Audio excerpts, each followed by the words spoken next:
Den billige fjernvarme er måske det rene gas. –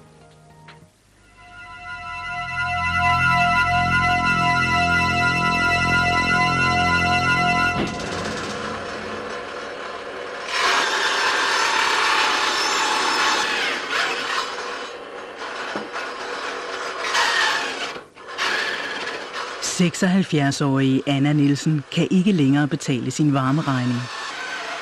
Så var jeg fik sådan en brev til, jeg kunne prøve at få mit lån lavet op. Så kunne jeg bruge de penge, og så kunne jeg sælge mit hus. Anna Nielsen er kun en ud af mange tusinde forbrugere, som har betalt kæmpe varmeregninger. Slået. Vi er ved for at blive en røver, at det var i den grad.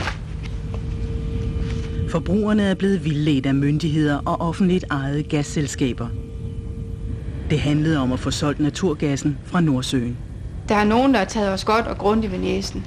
Og det har de gjort, for at staten skulle få sin økonomi i orden med sit naturgasselskab. Advarsler er blevet sendt helt op på ministerniveau. Jeg er ikke et øjeblik i tvivl om, at både ministeren og departementschefen i Energiministeriet har været fuldt og fuldstændig orienteret om, hvad der rørte sig, og det flyttede dem ikke en millimeter. Jeg synes kraftedeme, det er grove løjer, det her. Det synes jeg virkelig er grove løjer.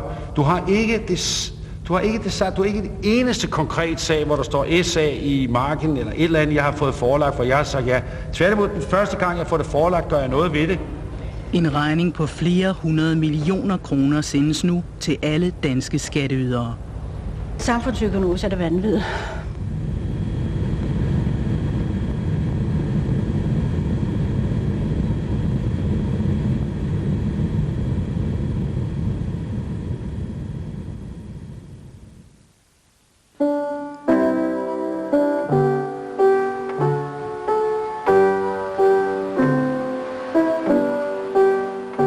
En vinterdag i Gammel Ry ved Himmelbjerget.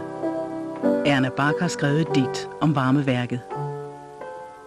Her vil jeg nu fortælle om fjernvarmen, da den til os kom. Om gaskraftvarmeværket, som byggedes i Gammel Ry. Om ledninger lagt i vor by.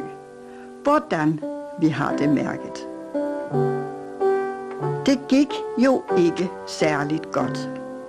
Af kulde har vi fået nok. Det vi dengang blev lovet, det er jo ikke blevet holdt. Det blev så dyrt og også så koldt. Mon rigtigt overhovedet? Små varmeværker som dette er bygget over hele landet. Hvert byggeri har staten og offentligt ejede gasselskaber tjent penge på. Men for borgerne er det blevet en kostbar historie. DR Dokumentar har set på en række af værkerne. Ideen er at sende naturgas ind i den ene ende. Ud kommer el, som værket sælger, og fjernvarme til byens borgere. Men økonomien hænger slet ikke sammen. Værkerne tjener ikke nok penge på at sælge el. Varmeregningerne er steget år efter år. Borgerne hæfter for lån i millionklassen. Erna Bak fra Gammel Ry er kun en af de ramte. Der er altså 14 graders varme. Hun har nu lukket for varmen i alle rum, bortset fra køkkenet. Normalt vil det kun koste få tusind kroner om året at varme et køkken op. Men Erna Bak betaler 20.000 kroner om året for varmen til sit køkken. Det, der blev lovet, altså det blev jo ikke holdt. Og jeg har betalt så mange penge til fjernvarmen og haft det så koldt. I Thy har de fået nok. 42.000 kroner om året. Det er varmeregningen for denne ejendom i Rær ved Hanstholm. På grund af den økonomi, som er i varmeværket her, så har jeg besluttet mig til at afskære forsyningen, simpelthen save rørene over og sætte slutprop i. Så har jeg købt et oliefyr, som jeg har monteret op på loftet og trukket nye rør ned således at jeg nu har min egen varmeforsyning. Men Hans Jørgen Petersen skal stadig betale fast afgift til varmeværket, uanset om han bruger fjernvarme eller ej. Afgiften er på 12.500 kroner om året. 12.500 om året. Og den vil de altså stadigvæk have. Og den har jeg ikke sind at betale. Men Hans Jørgen Petersen skal betale. Han er nu trukket i retten. De små varmeværker er bygget op gennem 90'erne. Og så er vi fremme ved Clara Knudsens hus. Her har en borger fra landsbyen Gylling fuldt arbejdet med sit videokamera. Vi må håbe, det engang bliver godt. Myndigheder og offentligt ejede gasselskaber lovede borgerne billigere varme. Men det er endt lige modsat. Budgetterne byggede helt fra starten på opskruede tal og alt for optimistiske forventninger. Det fik borgerne ikke at vide, før det var for sent. En kassegebyr, det er fandme det enstiv. Det drejer sig op, så. Helge Christensen husker tydeligt, hvad han blev lovet, dengang han meldte sig til værket. Alle hyv 16,5. Mere kom i spaldet til, at skal betale for varme. Hvor klart sagde han det? Klart? Ja, det er lige så klart, som hvis du siger til mig, en bag koster 5 kroner, så giver han det 6 kroner for den. Sådan er det jo bare. Det var sgu klart og tydeligt, der var ikke noget, der er forkert. Og så spurgte jeg, så vil du så se sammen, vi fyre for 16.500? Ja.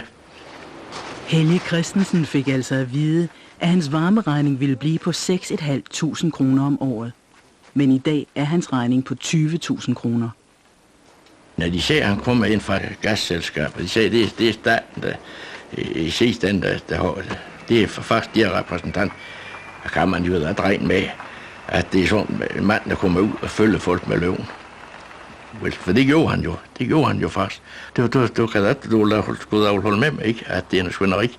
At de kommer og siger, at du kan forfølge for 16.500, så skal du over med 20. Det kan jo nok kalde det røvrandfuld. Også i den grad.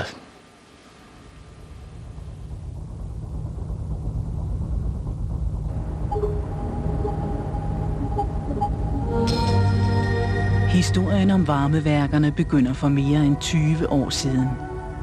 Staten sætter et milliardprojekt i gang. Visionen er, at gassen fra Nordsøen skal pumpes gennem store rør ind til land. Herfra skal den sendes videre, helt ud til forbrugerne. Gasprojektet bliver vedtaget i 1979, og en række selskaber bliver stiftet. Det første selskab skal bore efter olie og gas i Nordsøen. Det hedder Dansk Undergrundskonsortium, DUC, og er ejet af olieselskaberne. Selskab nummer 2 skal stå for transporten af gassen fra Nordsøen og ud til de danske byer. Det hedder DONG, Dansk Olie og Naturgas. DONG er ejet af den danske stat. Til sidst skal 5 regionale gasselskaber sælge gassen til de enkelte forbrugere. De regionale selskaber ligger i hver sin landsdel og er ejet af de danske kommuner.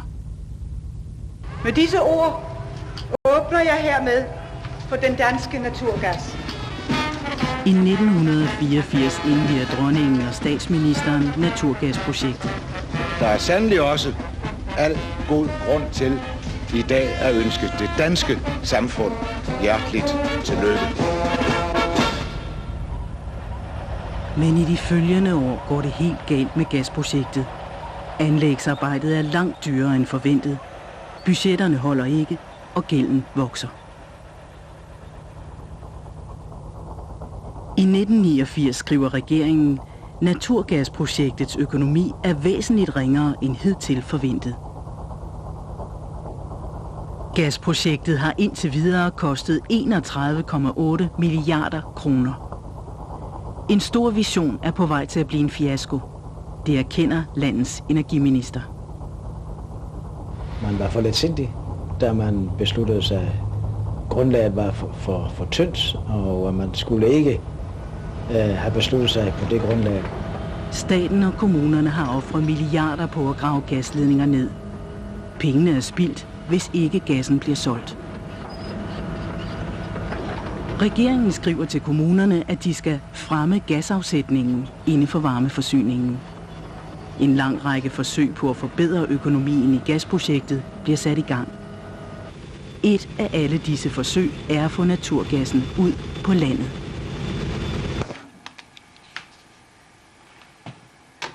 Beboerne i landsbyerne skal overtales til at bygge deres egne gasfyrede varmeværker.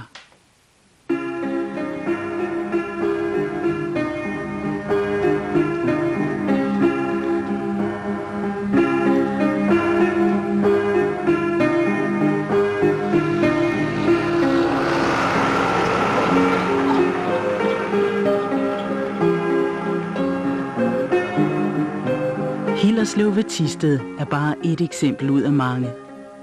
Her begynder historien en vinterdag i 1992.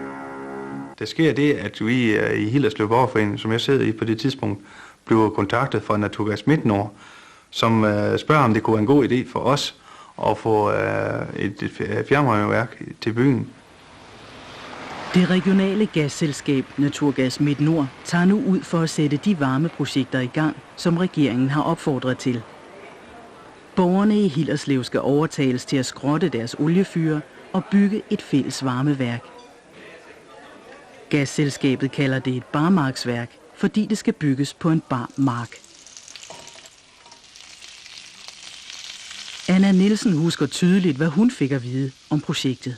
Det var helt sikkert, det blev aldrig dyrere end det, vi plejede at give for at fyre op i med et oliefyr. Det var helt sikkert, det blev aldrig dyrere. Det blev nærmest billigere. Vi har lige mistet vores far, så vi havde mange bekymringer om mor, og vi tødte bare, hun skulle have det nemmest og det tryggest, og det var det bestemt. Og det blev også lovet, at det blev dyrere, end det var før. Så altså, det var ideelt. Det var det, vi søgte, det også for at give mor den tryghed. Alle borgere får en brochure ind af brevsprækken. I den står der, forbrugerne får billigere varmeforsyning. Brochuren her, den er lavet helt alene af Naturgas Midt-Nord.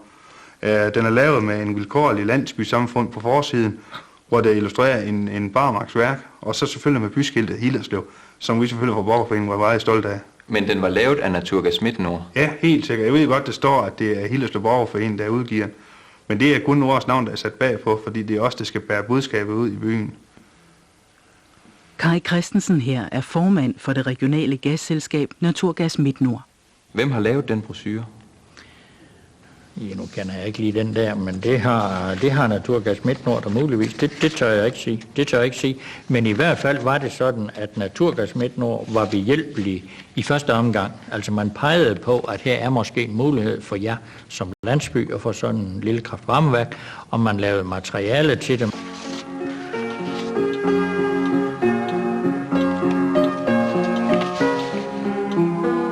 Det stod der nok i avisen, at det var godkendt i byråd og forskellige steder, så troede vi jo, det var helt rigtigt. Anna Nielsen stoler på sin kommune, som skal godkende værket. Kai Christensen, du sad i Naturgas Midt-Nords bestyrelse, men du havde også en anden kasket på. Hvad var det? Jamen, jeg har altid haft flere kasketter, der skulle drejes lidt rundt, men her forbindelse er det jo nok som kommunalbestyrelsesmedlem, og du henviser, kunne jeg forestille mig. Hvem var det ifølge varmeforsyningsloven, der skulle godkende sådan et værk her? Det var kommunerne, der skulle godkende værket og se efter, at økonomien var i orden, og at det var forsvarligt at sætte det i værk. Det var kommunen, der skulle det. Så du skulle altså både prøve at sælge noget gas som naturgasmand, og samtidig var du en del af den godkendende myndighed? Det er korrekt. Hvordan kan du være uvildig, når du skal sige ja eller nej til et projekt, der gavner det selskab, du selv sidder i bestyrelsen for? Jamen, det er der ikke noget med at være uvildig. Hvis du har en søn, du giver lommepenge, og de lommepenge, de er ikke slået til, hvem kommer det så til at gå ud over? Så bliver det også dig, der skal til at give ham nogle flere, eller så får han ikke, at han får det, han ikke skulle have, eller det, han skulle have haft for pengene. Altså, det her, det hænger jo så nøje sammen. Det er kommunerne, der ejer Naturgas Midt-Nord. Så du kan ikke få nogen til at sige, at der skal være noget med at være uvildig der.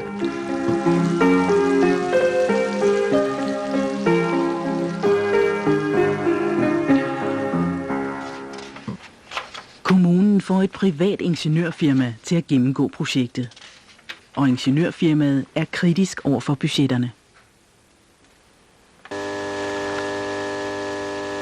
Økonomien hænger kun sammen, hvis varmeværket kan tjene penge på at sælge el de næste 20 år.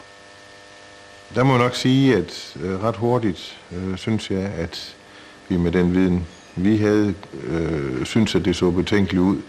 I det man i de projekter faktisk skulle hænge det hele op på nogle elpriser, som skulle være gældende i meget lang tid ude i fremtiden, typisk 20 år.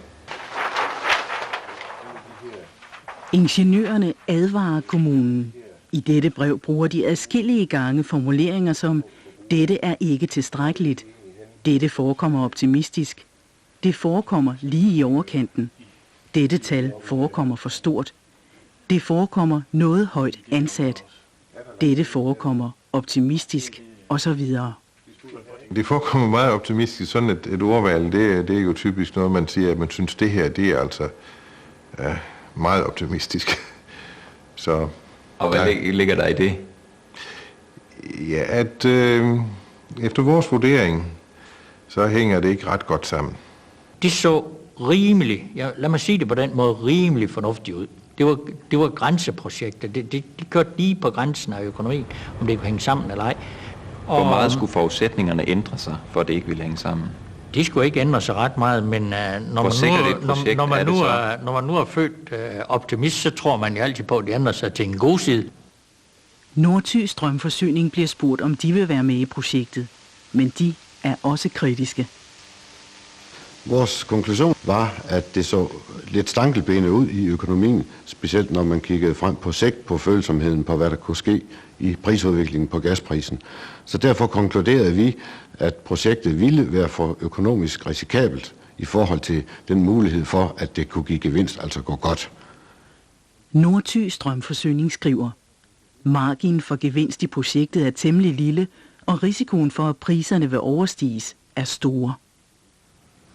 Ja, og de bedømmer det på samme måde som Hauer Olsen, at den er sådan lige på grænsen, og det ville nok egentlig have klogere at tage den linde. Så hverken Hauer Olsen eller Nordthy Strømforsyning kunne anbefale det her projekt? Nej, men projektet blev lavet, og det blev regnet efter også af vores egne embedsmænd, og der var ingen, der direkte sagde til os som politikere, at det der, det kan ikke hænge sammen. De har bestemt været viden om, at der var risici. Det mener jeg. Hvad har I Naturgasselskabet og i kommunen gjort for at fortælle borgerne, at det her kunne godt være risikabelt? Det tror jeg som ikke, der er nogen, der har gået og fortalt dem ret meget om. Man har fremlagt det, som det var, og at udregningerne lige så ud til, at det var en fornuftig ting. Og at vi så bagefter skulle sige til dem, jamen I må da regne med, at hvis der sker jordskred, eller der sker et eller andet, jamen så kan det hele selvfølgelig gå hen og blive noget helt andet. Det tror jeg som ikke, der er nogen, der har sagt.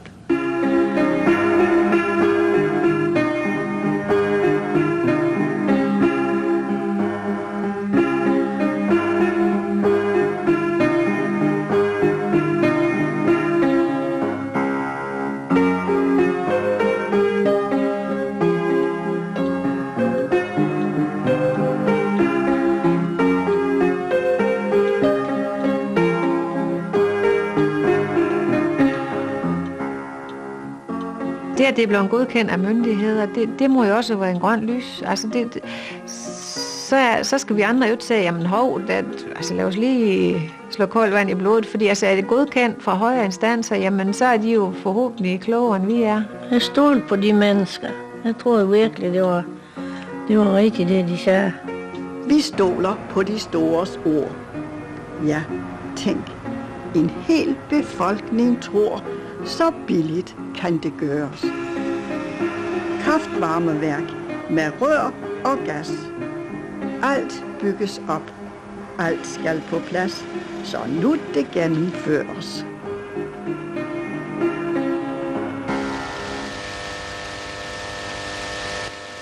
Flere steder i landet bliver lokale elselskaber spurgt, om de vil være med i et barmarksprojekt. Men her i Elværkernes Forening er økonomerne kritiske over for beregningerne. Vores regnestykker viste, at det ikke hang sammen. Den risiko, der var ved de her projekter, er ikke blevet ordentligt belyst.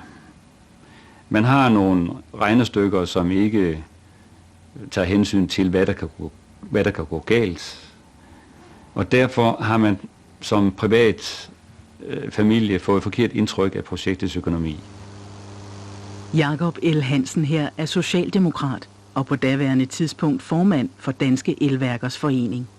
Alene at der er en risiko for, at man bringer små mennesker i alvorlige vanskeligheder, bør gøre, at man siger, det går ikke det her, medmindre vi kan lægge en krystalklar garanti. Elværkerne finder fejl i beregningerne. Det fortæller de i advarende breve her til statens myndighed, Energistyrelsen.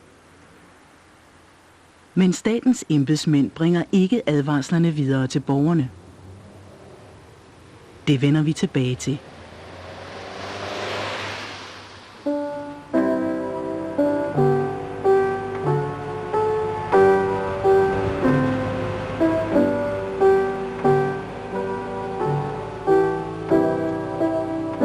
På trods af advarslerne fortsætter barmarksprojekterne. Dette er Ørslev på Sydsjælland. Naturgas Sjælland henvendte sig til kommunen sammen med et ingeniørfirma, og de spurgte, om vi ikke synes, at det var en god idé at lave sådan et værk. Kommunen er jo ejer på det tidspunkt af Naturgas Sjælland. Og vi var jo til møder deroppe, fordi vi skulle aftage bestemte mængder gas. Og der var vi til møder, hvor vi så på, aftog vi nu de mængder gas, som man forventede. Orla Thomsen ejer forsamlingshuset i Ørslev. Kommunen skal have overtalt ham til at være med i varmeværket.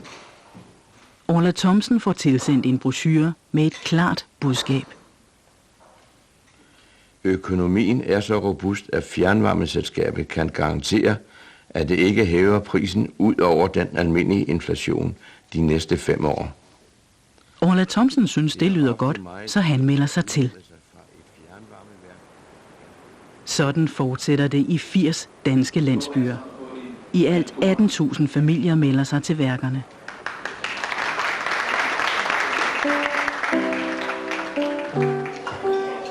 På møderne om energi blev lovet, hvor økonomi fremover fint kan bære.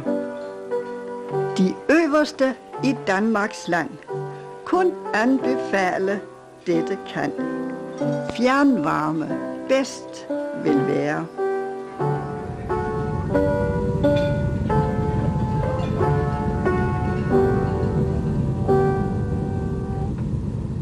DR Dokumentar har opsøgt en af de sælgere, som overtalte borgerne til at bygge et varmeværk.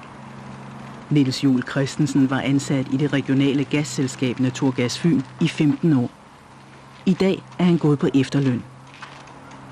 Den tidligere sælger erkender, at borgerne i landsbyerne blev vildledt. Vi har betænkeligheder, det må jeg nok sige, om det kunne lade sig gøre og få til at hænge sammen. Og det var lidt mærkeligt, at det kunne lade sig gøre for så lille et indskud. Og det drøftede vi jo der så en mand imellem, og vi havde også et par økonomer og et par ingeniører. Vi spurgte, hvordan kan det her lade sig gøre? Det kunne sgu da godt være, at det muligvis kom til at knive. Men hvis verden ikke forandrer sig i de næste 15 år, så kunne det godt lade sig gøre. Men det fik I at vide, at det kunne muligvis nok komme til at knive? Ja, men det var jo sådan en snak over frokostbordet. Det var jo ikke noget, der var sådan officielt. Hvad fortalte I borgerne om de betænkeligheder, I havde ved projektet? Jamen det gjorde vi sådan set ikke. Gik ind og fortalte borgerne direkte noget der. Gasselskaberne kendte risikoen for, at priserne ikke ville holde. Men det fik borgerne intet at vide om. Populært sagt kan man jo sige, ane i kæret, som vi jo som siger bruger rent salgsmæssigt, det udtryk, kan vi jo stort set sælge næsten alt muligt til, for vi kan jo bare lade være med at fortælle det rigtige, har jeg nær sagt, eller fortige det. Jamen, jeg troede virkelig på det der, at det blev dyrere. Det er klart, det troede vi på. Ja, men man kan jo godt bruge ordet lidt bondefangeri om det her, for det er jo klart, man skal jo også som sælger, må man jo ikke gå ud og fortie nogle vigtige ting omkring det. Man må måske påpege, jamen der er en risiko ved det her. Vi fik faktisk ikke noget at vide om, at der var nogen risiko. Fordi så var jeg i hvert fald ikke godt med. Så kan du tage os sælgere med og sige, jamen I er jo også en lille smule medskyldige, og det er vi nok også. På hvilken måde? Jamen, vi skulle måske have sagt fra. Det er muligt, vi skulle det. Hvorfor gjorde I ikke det? Ja, jamen, det er jo altid et svært spørgsmål at svare på, jo. Alternativet har været, at vi har gået ned og bedt om at få, hvad vi har til gode, og så var gået vores vej, jo. Og det kunne man selvfølgelig også have valgt. Det er da rigtigt nok.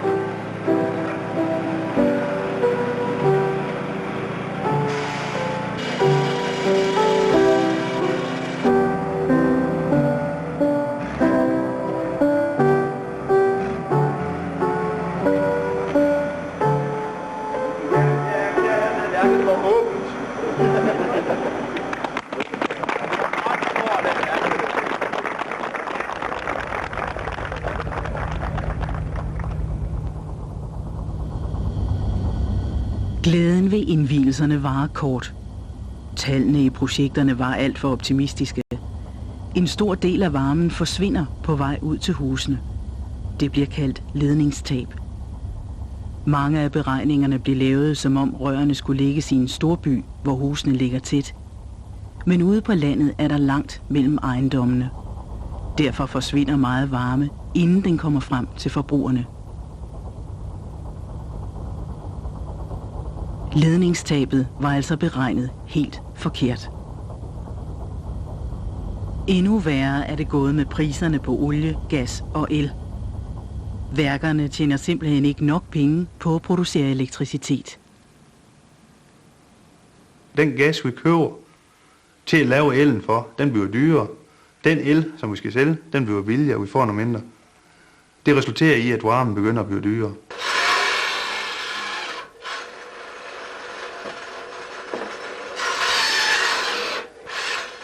Hver borger hæfter for et lån på omkring 100.000 kroner i værket. Derfor kan borgerne ikke bare melde sig ud. De er tvunget til at betale regningen. Anna Nielsen fyrer godt i sin brændeovn. Alligevel er hendes regning til varmeværket steget til det dobbelte, siden værket blev bygget. Anna Nielsen betaler nu 25.000 kroner om året til varmeværket. Så er det så nærmere at holde humør op lige sådan. Og så var jeg ringe og snakke med min datter om, og jeg sagde, nu skulle jeg vist nok til at have med husstolter, og det kunne altså ikke blive ved at gå. Hun græd, og hun var meget ulykkelig. Hun sagde, nu blev hun simpelthen nødt til at sælge hus, fordi nu kunne hun bare, altså hun orkede ikke mere, og hun kunne øve sig og skåre med det mere, fordi hun havde jo ikke noget i forvejen at give af. Et par dage senere får Anna Nielsen et brev fra banken. Hun har ikke nok penge på kontoen til at betale de stigende udgifter til varmen. Huset må måske sælges, fastslår banken. Jeg har boet her i 54 år. Så er jeg jo ret nærmere at rykke sit teltpæl op. Så det betyder en forfærdelig masse. Det gør helt sikkert. De børn er født her, og vi var sammen om at starte det videre, det der maskinværksted. Det er ikke sådan noget, man slipper lige. Min mor har mødt dårligt med at skulle herfra. Altså lige da far var død, der går der nok lidt panik i de fleste også, men hun fandt hurtigt ud af, at det her, hun hører til, og vi er alle sammen. Det er jo vores samlingspunkt som familie, og vi husker det hele, og vi kan huske hver ting. Så har jeg jo nogle børn, der kan hjælpe til det hele. Og det må du nogle gange bede dem om? Ja, det behøver ikke engang.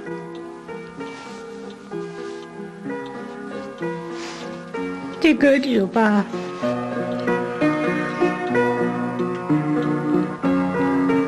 Det er ikke den udvikling, som jeg har håbet, at jeg skulle være med til at bidrage for byen.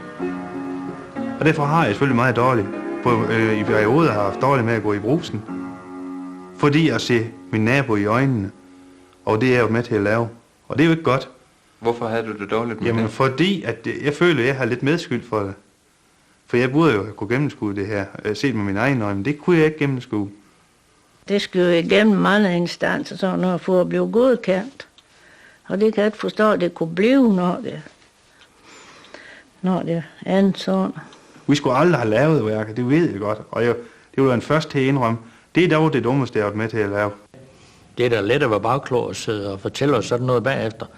Men det skulle da jo nogle af de kloge folk fra Energistyrelsen og andre steder, der skulle have fortalt os dengang. Jamen det skulle I vel også, hvis I er myndighed på området? Nå jo, men med de tilskyndelser, opfordringer og henstillinger lige frem, vi fik fra Energistyrelsen om, at nu skal det til at ske noget på området. Men det er jo jer, der ifølge varmeforsyningsloven er myndighed, så det er jo også jer, der skal lave de kritiske og jeg skal nok tage den ene af de der aber, der bliver smidt rundt med, den skal jeg nok tage på min skulder, men der er også nogen, der skal tage nogle af de andre.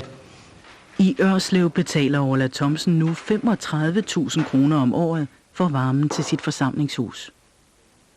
Dengang de var der, ingeniørerne regnede det ud, der ville det koste cirka 9.000 om året. Og så er det så steget til over 30.000. Og jeg har ikke haft noget imod, det er steget en 2-3.000. Og så stiger det 3 gange så meget. Det er det, jeg mener, der er fuldstændig gak. Graci Hansen her bor også i Ørslev. Hendes mand døde for få år siden, og hun har nu købt en andelslejlighed. Men hun kan ikke få huset i Ørslev solgt. Ejendomsmælere bekræfter over for DR Dokumentar, at salget af ejendomme i landsbyer med barmarksværker er gået i stå. Huse med så høje varmeudgifter er yderst vanskelige at sælge. Det betyder jo det, at jeg måske kommer til at gå fra det, at det kommer til at skabe tvangsauktion, fordi jeg ikke kan betale det til sidst. Men du har jo tilmeldt dig frivilligt, dengang de byggede varmeværket. Kunne du ikke bare have ladet være med at melde dig til? Jo, det kunne man da med de lokkemidler, de kom med, og den måde, de snakkede på. Der var det jo alle tiders. De kunne jo næsten bilde ind, at der ikke var vand i Vesterhavet, hvis det skulle være på den måde, de snakkede. I brochuren fra kommunen stod der, at fjernvarme ikke er dyrere end oliefyr. Tværtimod. Det er gået sådan så, at det er blevet dyrere, og det har endda været markant dyrere. Så stod der også, at økonomien er så robust, at fjernvarmeselskabet kan garantere, at det ikke hæver prisen ud over den almindelige inflation i de næste 5 år. Ja. Hvordan er det gået med det? Det kunne man heller ikke. Så hvordan er det gået med det løfte? Det er ikke indfriet. Så alt i alt, hvordan er det gået med de løfter, borgerne fik at vide dengang? Det er gået meget skidt. Hvordan er det blevet holdt? De er ikke blevet holdt. Hvordan vil du betegne det, at borgerne har fået sådan nogle løfter her, og så sådan, som det rent faktisk er gået? Jamen, jeg vil sige, at det her, det er faktisk noget, der ligner en skandale. Her i Energistyrelsen har embedsmændene selv været med til at udforme ideen om barmarksværker. De har også givet den overordnede godkendelse til samtlige værker. Ingen i Energistyrelsen opdagede tilsyneladende, at varmetabet i ledningerne var helt forkert i mange af projektforslagene. Altså, det er noget, vi har overset, vil jeg sige. Altså, Men er ledningstabet ikke afgørende, når man snakker om projekter, der handler om fjernvarme? Jo, altså det er klart, det betyder meget, men vi var ikke opmærksom på, at man ikke kunne opnå mindre ledningstab på det der niveau, som man forudsatte i projekterne. Og jeg synes, at det er rigtigt, at vi burde have været mere opmærksom på ledningstabet. Det synes jeg, du har ret i. Staten havde en økonomisk interesse i at få solgt naturgassen. Men det var også statens embedsmænd, der udmeldte de olie-, gas- og elpriser, som var afgørende for barmarksværkernes økonomi. Jo højere priser, jo bedre økonomi. Lektor i energiøkonomi Jan Bentzen fra Handelshøjskolen i Aarhus har gennemgået priserne for DR Dokumentar. Det viser sig, at de har været kraftigt opskruede. Høje oliepriser får det til at se dyrt ud at fyre med olie. Høje elpriser er godt for barmarksværkerne, fordi de tjener penge på at sælge el. Derfor er det en fordel for barmarksprojekterne, når både olie- og elpriserne er høje.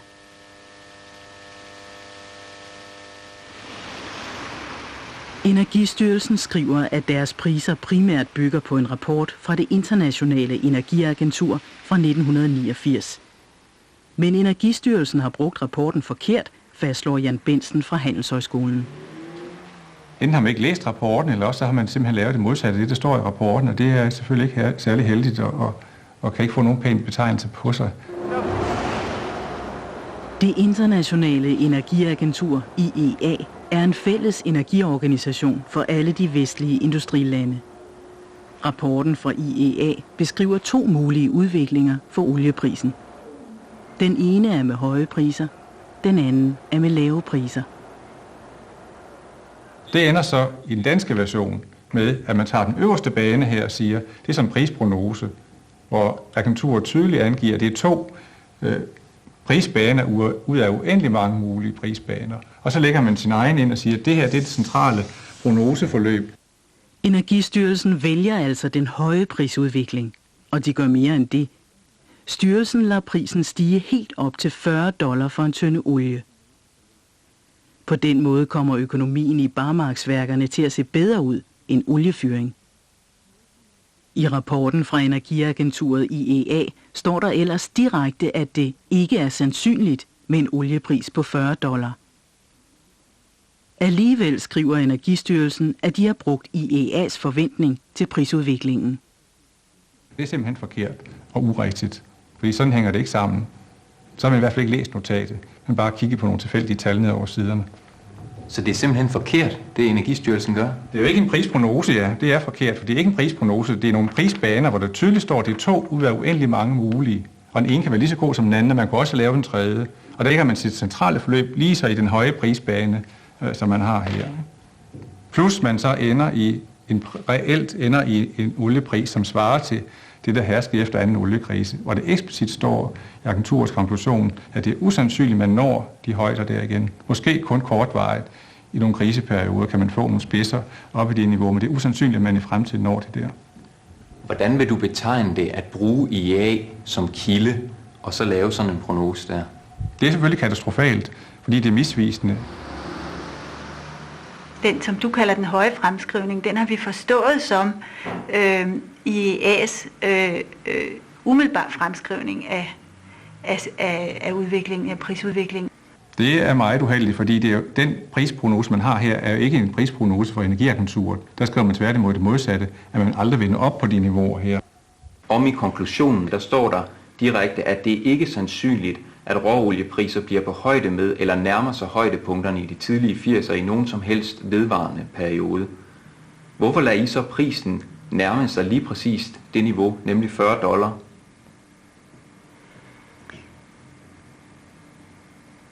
Jamen det er jo udtryk for en fremskrivning af den tendens, der er, og hvis der står sådan, så har vi så ikke taget højde for det, for den bemærkning. Men det er jo der, IEA kommer tættest på en prisprognose. Det er den bemærkning, der siger, at det ikke er sandsynligt, at råoliepriserne vil nærme sig niveauet i de tidlige 80'er i nogen som helst vedvarende periode. Ja, men altså det kan jeg kan ikke sige andet end at det vi har gjort, det er at lave den fremskrivning, som viser en trend. Det er helt galt, og det er selvfølgelig forkert, og det er ikke acceptabelt, at man bruger, kan man sige, notater på den måde. Energistyrelsen ved, hvilke priser, der får barmarksprojekterne til at se bedst ud. De ser bedst ud med høje. Så de ser bedst ud, hvis man forudsætter høje brændselspriser? Ja, det er helt rigtigt. Er det derfor, I har valgt at regne efter de høje brændselspriser? Nej, det er det i hvert fald ikke. Det kan jeg jo ikke vide, hvorfor de har gjort det, men det er da klart, at det har en positiv effekt på mange af de her projekter. DR Dokumentar har undersøgt de sidste 10 års reelle oliepris. Prisen har aldrig været på højde med det, der stod i Energistyrelsens tal fra 1990. Olien har konstant været væsentligt billigere. Det er jo en given ting, at når man kan se bagefter, at udviklingen den er gået helt anderledes, så må man jo nødvendigvis have lagt sig i en for høj ende. Det må vi jo konstatere i dag. Men Energistyrelsen var advaret. Styrelsen får i 1993 flere advarsler fra elværkerne. De gør opmærksom på, at styrelsen regner med alt for høje priser. På den måde kommer økonomien i barmarksprojekterne til at se bedre ud, end den egentlig er. Et eksempel. I styrelsens priser er en tønde råolie sat til at koste $23 i 1993. Men det er forkert. I 1993 koster en tønde råolie kun $14. Alligevel bliver økonomien i en række barmarksprojekter regnet ud efter det forkerte tal. Vi kunne konstatere, at de brændselsprisforudsætninger, der var lagt til grund for de her regnestykker, de var forkerte. Man regnede med alt for høje priser. Netop på det her tidspunkt i 93 var der sket et relativt stort fald i priserne. Priserne havde været høje i 90-91, men var så faldet ganske markant. Og det havde man ikke taget højde for i de brændselsprisforudsætninger, man havde udmeldt som basis for de her regnestykker. Så priserne var simpelthen for høje, og det vidste alle. Også Energistyrelsen? Også Energistyrelsen, ja. Man vidste det. Var det ikke rimeligt, man havde sagt, vi venter med at godkende de her projekter, før de er regnet igennem med de rigtige tal? Jamen det ville jo være på en eller anden måde at genere kommunerne, hvor man så sagde til dem, I kan godt glemme de der projekter, nu skal vi først have en høringsperiode, der tager 1-2 år, og så kan det være, at vi på et eller andet tidspunkt kan tage stilling til det. Det havde været rimeligt, at man havde forsøgt at vurdere projekterne ud fra lige præcis de forudsætninger, man ved eksisterer på det tidspunkt. Jamen sådan kører sagsbehandlingen, sådan kører en fornuftig sagsbehandling ikke. Den kører sådan, at man siger, her har vi nogle forudsætninger, og de gælder... Men de er jo forkerte. Jo, men det er bare det, at det tager noget tid at revidere dem, fordi at vi netop har den høringsprocedure. Imens Energistyrelsen reviderer sine priser, bliver en række barmarksprojekter godkendt, regnet ud efter forældede og dermed forkerte tal. Ja. Jeg mener vel egentlig, at de skulle holde sig for gode til at lave sådan noget fusk. Fusk? Ja, jeg synes, det er fuskeri, det her. Jeg synes ikke, det er rigtigt at lave det på den måde, og man kan kun have... jeg ved ikke, om det er ansvarspådragende at sige fuske med tallene, men det er nærmest det, der er sket, efter min opfattelse. Havde det ikke været mere sikkert, at man havde prøvet at regne projekterne igennem på de rigtige tal? Jo, det havde det uomtvisteligt været. Havde det så ikke været fornuftigt at gøre det? Det havde sikkert været enormt fornuftigt. Men hvorfor gjorde jeg så ikke det? Fordi sådan synes vi ikke dengang. I virkeligheden tror jeg, at projektet som sådan var besluttet. Således at de bemærkninger, vi kom med, var uønskede. Det var som om, at man sparkede ind i en mur. Vi har ofte, når vi havde svært ved at gennemskue en sag, stillet os det spørgsmål. Hvordan gavner det naturgasprojektet? Fordi svaret lå ofte der. Det gavner naturgasprojektet.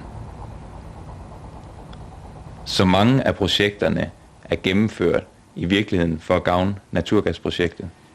Det tror jeg er sikkert.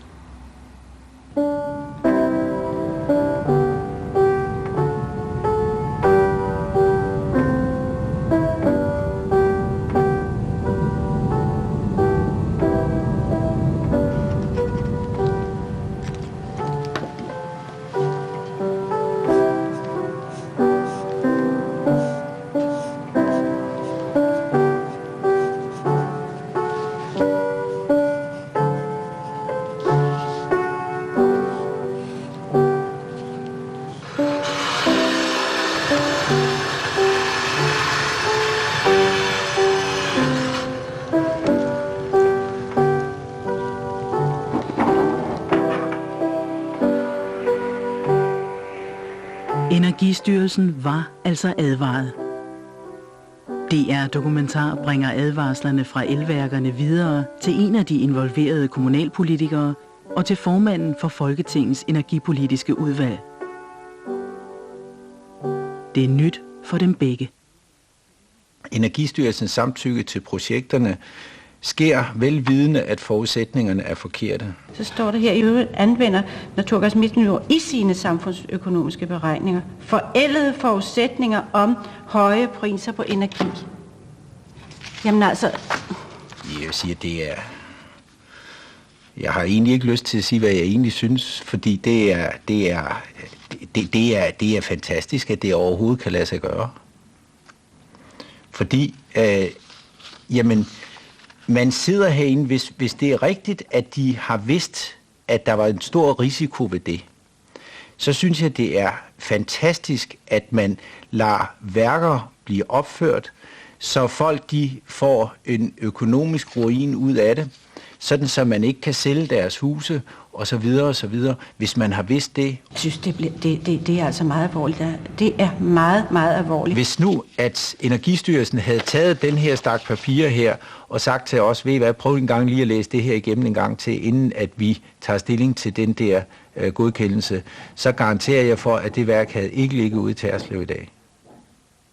Når nu elværkerne så meget prøver at gøre Energistyrelsen opmærksom på risiciene i de her projekter, hvorfor kommunikerer I så ikke de advarsler videre ud til de kommuner, som du selv siger, er myndighed på området?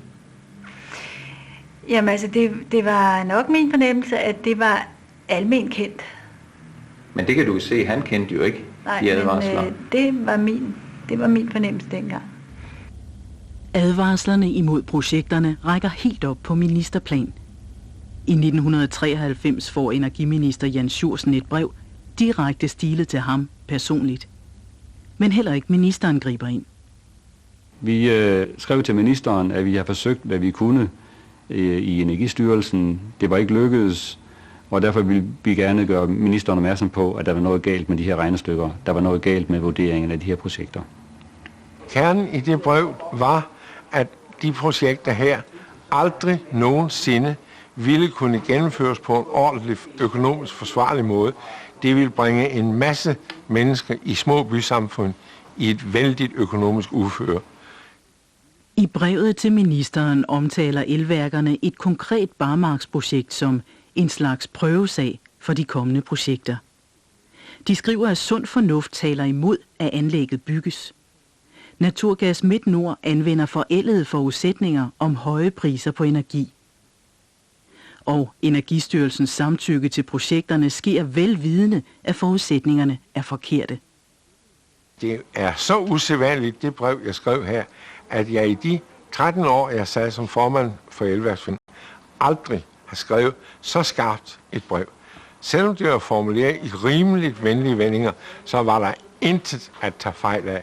Så jeg er ikke et øjeblik i tvivl om, at både ministeren og departementschefen i Energiministeriet har været fuldt og fuldstændig orienteret om, hvad der rørte sig, og det flyttede dem ikke en millimeter. Er det korrekt, at du har været fuldt og fuldstændigt orienteret om det risikable i de her projekter?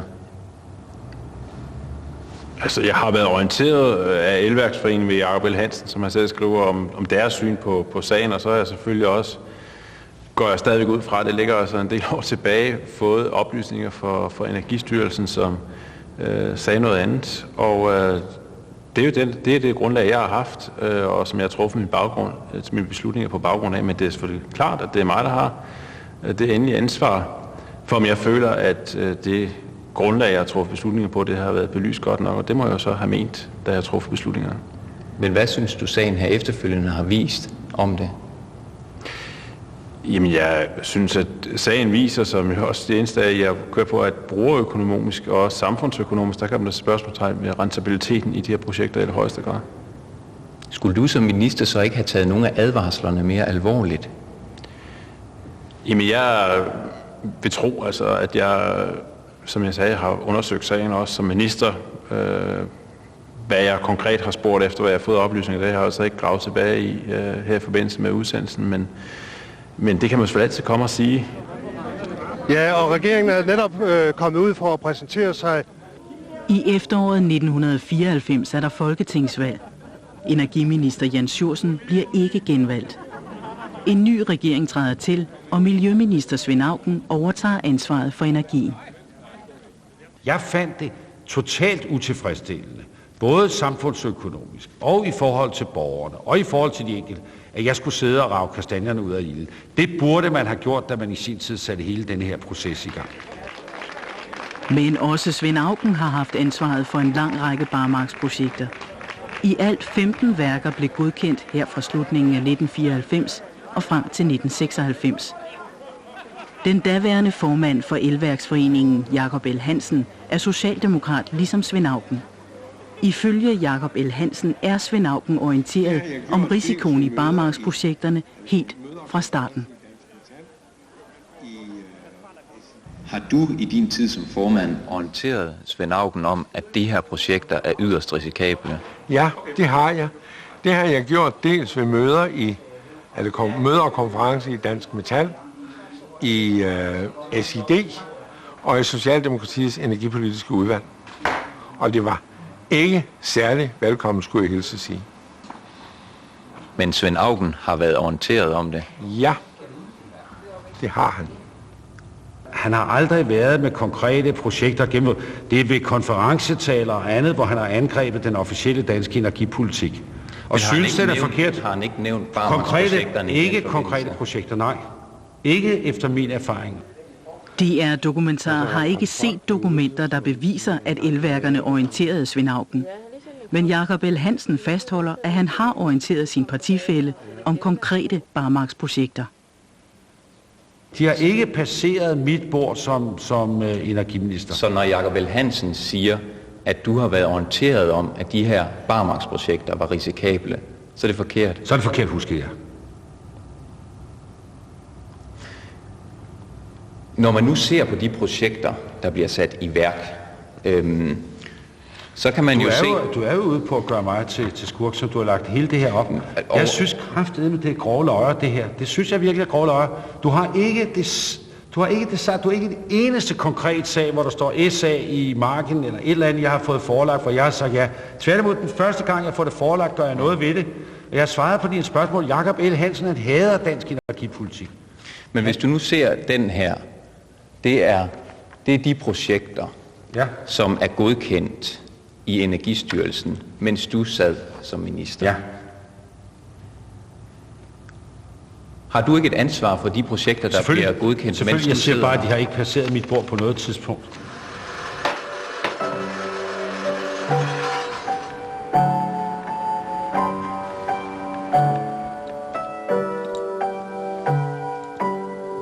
Der er kun 14 grader.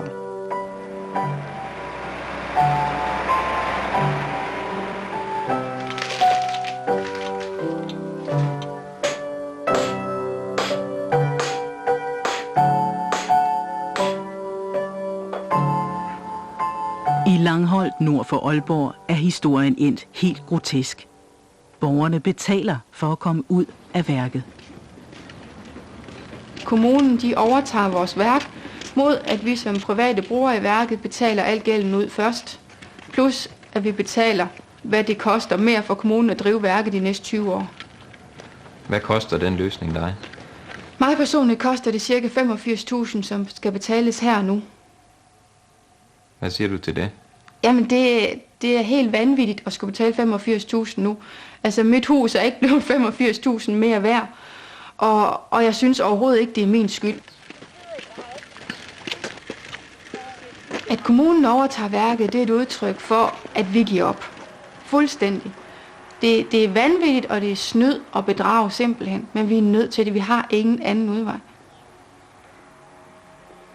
Jeg kalder det snyd og bedrag, fordi at jeg synes, Energistyrelsen i sin tid har opfordret os til at bygge de her værker, og kommunen er gået med på lejen, og tallene så fornuftigt ud dengang, det skulle blive billigere, men det er det ikke blevet.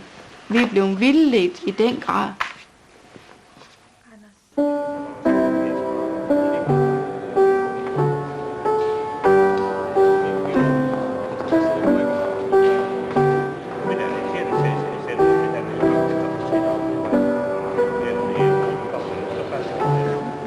Retfærdighed vil findes må.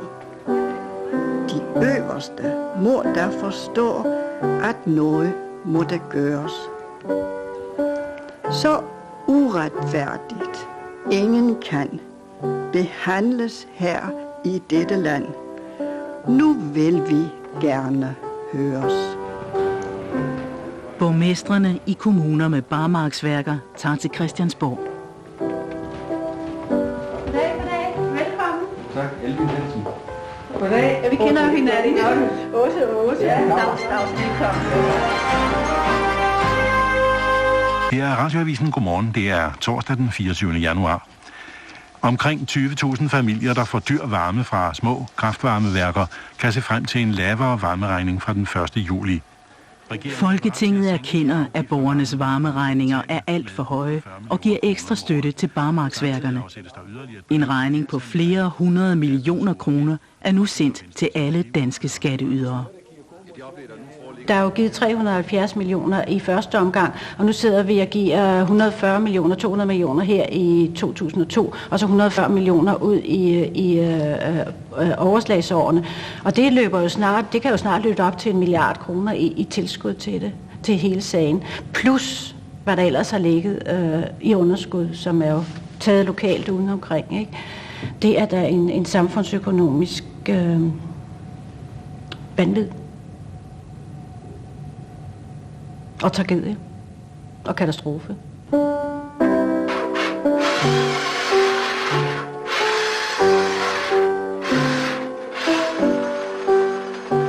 Det er for mig ganske åbenbart, at ingen ville have bundet an med de her projekter, hvis de havde anet noget om, hvilken risiko de løb.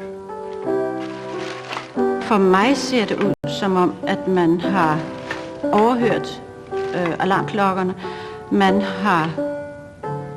Jeg har svært ved at finde ord for det. Man har sat kikkerten for det blinde øje. Jeg vil betegne det som en skandale. Jeg synes det er det kan man ikke sådan noget. Eller det burde man ikke kunne. Jeg tænker om hele den her historie, at der er nogen, der har taget os godt og grundigt ved næsen. Og det har de gjort, for at staten skulle få sin økonomi i orden med sit naturgasselskab. De penge, som Anna Nielsen og alle de andre forbrugere i flere år har betalt for meget, er der endnu ingen politikere, der har tilbudt at betale tilbage.